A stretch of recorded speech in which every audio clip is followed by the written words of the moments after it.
Hello, TCI family. How are you guys doing? We're here today at a very special place, doing a very special church service. Now, before I get into all those details, I know you guys have kind of been hearing the news about it, but we used to, or let me rephrase that, I used to run a men's home. They called them transitional houses. Guys come in and go out, come in and go out. There's no security. You could be thrown out 3 days after you pay your rent, all kinds of crazy things, right? We were looking for a house for the first Jonathan's Refuge, which is a home for people, and it's a place for hope, and not a transitional house. And so we've been out scouring for houses, and myself and my partner in crime, we've been putting money of our own aside to have the down payments to buy a Jonathan's Refuge, to give hope to those that need that little extra hope. And the place that we were at, that I had been running, no one in a million years would have even thought about trying to get that, because it was owned and operated by another group, until one day I find out that they're actually evicting me and my guys because the pastor of the church that we were with didn't pay their bills. They said the devil was coming after them. Well, you guys know my theory on that. The devil is inside of all of us. So is God.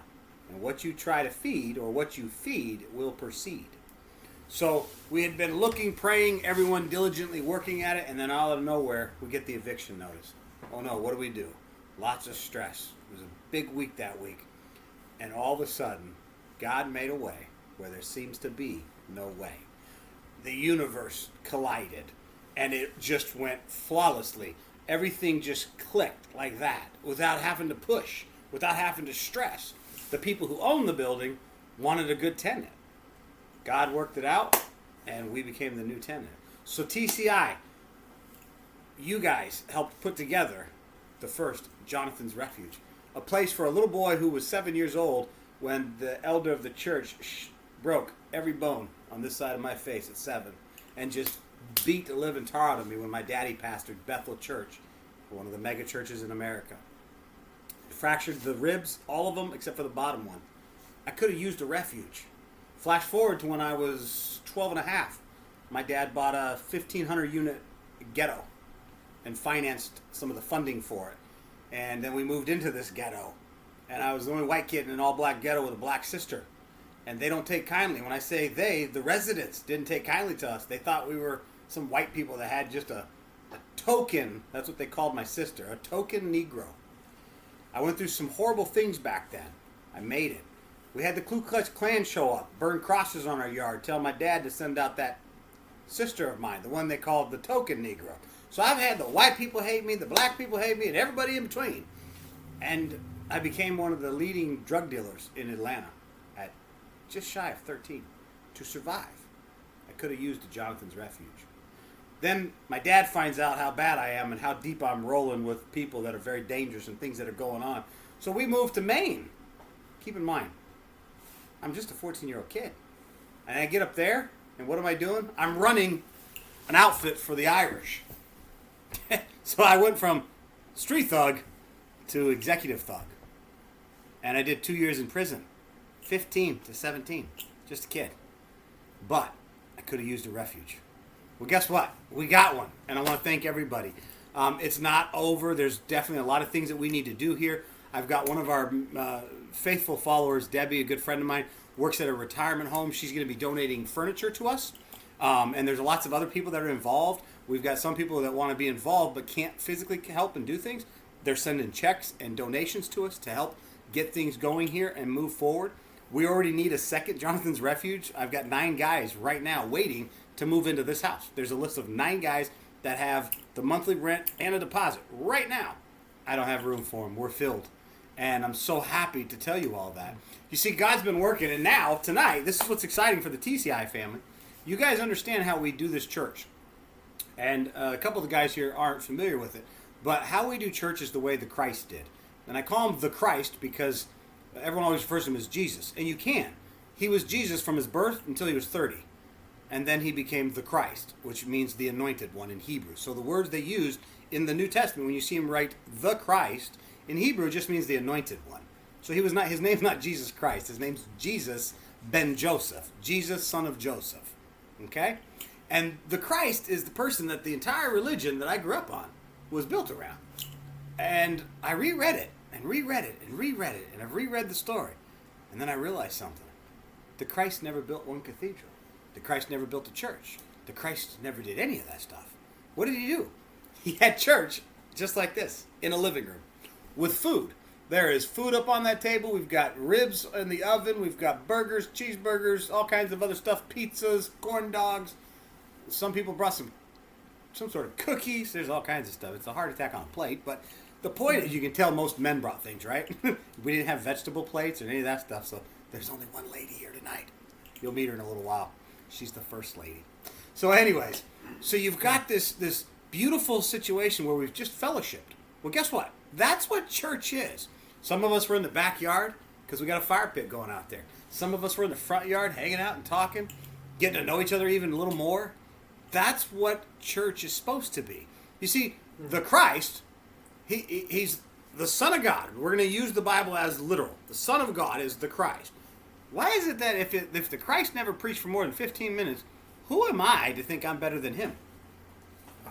See, preachers, I love you guys, but when I was a bishop of over 200 preachers, I used to tell you guys, wow, you went pretty long today. You must think you're better than God.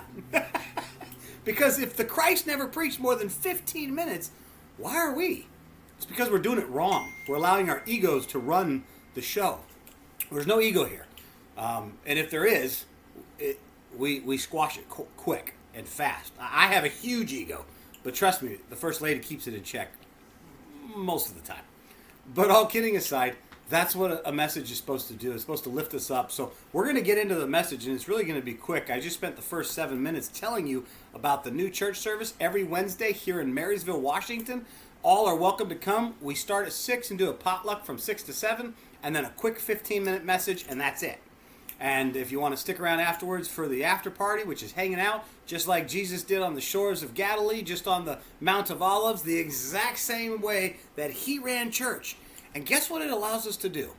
We don't have to spend $22 million to build a cathedral. We don't have to spend $1 million to build a church building. We don't have to do any of that. All of the resources that we get at our church can actually go to the church. And guess what the church is? I want to show you real quick, okay? That's the church. That's Jesse. That's the church. That's Cece. Sorry, you're not in the church, buddy. The church is not a building. It's you and me. We're the church. The resources are for us, not for some building that we use 3 times a week. So, if you're interested in us opening up one of the TCI churches at your place, please reach out to us, myself, the First Lady, some of the board members can meet with you and discuss how it works and how we do these things. But we'd love to see you help us expand. Come on out and see us next Wednesday here. The message is fast and short. I've got about 7-8 minutes left and then we're going to be done. There's a guy in the Bible named Joseph. Everybody knows the story of Joseph, the coat of many colors, right? He was a little kid, a teenage boy, a very young teenage boy. There was 12 brothers. He was, of course, one of them. The dad sent him out to go take some provisions to the brothers. He put on his fancy coat that his dad gave him because he was his dad's favorite guy, right? Excuse me, I have to turn that notifications off so it won't make a noise anymore. So Joseph goes out to the other brothers, the 11, and they're sick of him because he's dad's favorite. I hate that guy. God, I hate him. And he's got the fancy coat on that dad had it made for him, so they really hated him. So you know what they did? They actually threw him in a hole in the ground. And the 11 brothers were discussing how they're going to kill him. That's how bad it got. He's a teenage boy. So what happens? Thank God one of them decided to say, instead of killing him because he is our brother, there is an afterlife, we better be thinking about that. So they sold him to slaves as a slave trader. They sold their brother as a slave. There was a group coming through, and they said, oh, woo, get over here. They came over, what's up? We got this guy. We'll sell him to you. He's a slave. That's awesome. You go to do a good deed for your dad, your brothers decide to kill you, and then thank God one of them does it, and they convince the others to just sell you. So he goes to slavery to Egypt. Gets to Egypt, they put him in this house, and he's a slave. And the house is one of the leaders of the government for Egypt, for the king, for Pharaoh. So he's in this house, and he does such a great job, right? He's faithful to God. He just got sold into slavery. He's not complaining, whimpering, or crying about it. I used to be the best guy in my dad's house, and now look at me, I'm a slave. Oh, it's horrible. Nope. Not one of those moments, right? We don't hear about it at all. What happened is he rose to the top of that house, and he ended up running the house for a guy named Potiphar. So they ran the house. And then what happens one day? The wife of his boss takes him aside and says, hey, you're a good-looking guy. I think I'd like to have sex with you. So he, of course, does the right thing and says, absolutely not. My master is faithful to me. He's given me much, and I'm going to be diligent with that. So he walks off. And she keeps doing this and doing this. And finally, when he turns it down again, he goes to run, and she rips part of the shirt. Now she says, I'm going to report you that you raped me. So now you got this poor guy who's been sold into slavery by his own family, goes to Egypt as a slave, and then is grateful for being a slave and rises to the rank of the head of the house of the entire estate, only to be thrown in prison to become what they call a registered sex offender. Yeah, I know. You never heard the sermon before like that, have you? So now, Joseph, the boy of many colors, is now in prison. And he's got a nice little life sentence in there, right? And what happens? The Pharaoh sends two of his guys to prison. The cupbearer, the baker. While they're in there, they had a dream. Joseph in prison, not complaining, went there for something he didn't do. No cries or complaints there either. Just thankful every day that he's alive. Tells them, I can tell you what your dream is. And they told him the dream, and he interpreted it because he had a gift for interpreting dreams. So then what happens? Those guys get out of prison because they were only there for a few weeks. And they go back up to the boss upstairs at Pharaoh. And then Pharaoh has that dream. And then he's like, can any of my seers tell me what this is? And no one could. So then what happens? The cupbearer and the bread guy, they went ahead and said, hey, there's a guy that can tell you the dream, what it means. And that's Joseph. He's in prison right below us. So they go and get Joseph. He interprets the dream. Not only does he interpret the dream, but what does Joseph have happen? The guy ends up by the Pharaoh himself becoming the second in command of Egypt. Now, you guys know I like rings, right? I got a ring on every finger. The Pharaoh actually wore a ring, a big signet ring like this, okay? Number 2 in charge of the kingdom was Joseph. The Pharaoh took his ring and put it on his finger. In the absence of Pharaoh, Joseph was the boss of the entire kingdom of Egypt. And he was to be respected because of that signet ring, which means he had all the power. And yet, he was just thankful and grateful. Then, the famine came that he interpreted. He had been smart, saved up resources for the whole kingdom and other people too. So smart that when those people came to get food from Egypt, that Joseph said, I'll give you food, but you're going to give me your land, and then you can work the land for us, and we'll feed you and keep you alive. So he literally doubled the land mass of the king, Pharaoh. Okay? Then his own brothers, who sold him into slavery, showed up. Now, he could have been vindictive, because I'll be honest with you, I'd have just had him executed. I've been like, I'm your brother. Yep, chop his head off first. You 10, watch it, and then I'm going to chop yours off and right on down the line. That's the human in me, okay? But no, he doesn't do that. He listens to God, and he says, and he ends up actually coming clean and telling them the truth. And the long story of it is he saved his entire family. There is no Bible in the Old Testament without Joseph. The whole tribes, the 12 tribes came from that family, him and his brothers. And so the moral of this story and the message is real simple. Here's a man who was the favored of his father. Are you guys favored? Have you been favored? Have you been one of the favorites of somebody in your life? And then all of a sudden it all went to just the pots, right? Everything fell apart. Nothing's left. And you're still smiling? That's when I started to change my outlook of how I talked out loud. Hey, Rev, you just had a heart attack. Hey, that's awesome. I'm alive. That's not awesome, man. No, it is. Yeah, they said there's some damage in there that's never going to heal. So what? I'm alive. Number 2. Then number 3 heart attack. Then number 4. I'm still smiling. I'm still here fighting, right? Then the cancer. Then the tumors. Then the strokes. All of it. Still smiling. Do I get angry? Absolutely. Do I get mad? Do I get negative? All the time. But I've got myself trained and people around me so that negativity doesn't last long. It gets shorter and shorter every year. Shorter and shorter. So that I hope someday when all that crap hits the fan, I'm like, ah! Okay, that was it. That's all I needed, and I'm good. So as I start Jonathan's Refuge, and this ministry, TCI, this is our 25th year of being a church. 25 years. I have traveled this country. You guys have seen me on TBN and all kinds of other churches, and I have never seen God work the way he's working to make this entire church and everything just flow together. The men, there's a great need for helping find the men a place to live, not a transitional house. And so you've got guys who are ex-cons, guys who made one mistake once, guys who made 10, 20, 30 mistakes. But at whatever the point is, when they've got here, these guys, they're ready for that. They're ready. They want that next step in their life, and they want that process. And that's what we're here to do. That's what this ministry is about. It's about hope. It's about every single person understanding and knowing that, at the end of the day, you guys are like all of us. We're just knuckleheads trying to get through life. Okay? And so as we end the message tonight, I want you to think of Joseph's life, all the crap that he went through, and then remember, hey, at least I haven't been sold into slavery. At least I haven't been put in prison for a crime I didn't commit. At least I didn't die in the prison, and I made it out, and I became king. Because that's my goal.